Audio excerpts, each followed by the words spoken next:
শুটিংয়ে থাকতে গেলে ডিরেক্টরকে, কিছু ডিরেক্টর আছেন যারা ভীষণ পেট ভরে খেতে পারেন, খুব ভালো আনন্দ করে করতে পারেন।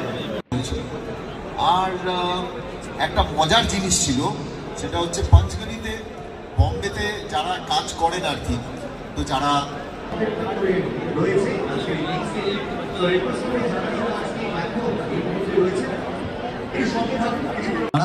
মোবাইল আমার পাস ব্যাকগ্রাউন্ডে পড়ো তো। চলো আমাদের পরবর্তী প্রশ্ন। আরে জোরে হাতে হোক রাইমা শোনা কমার করে হাসি কাটা। এবং আজকে প্রচুর আনন্দের মুহূর্ত আছে। রাইমা আজকে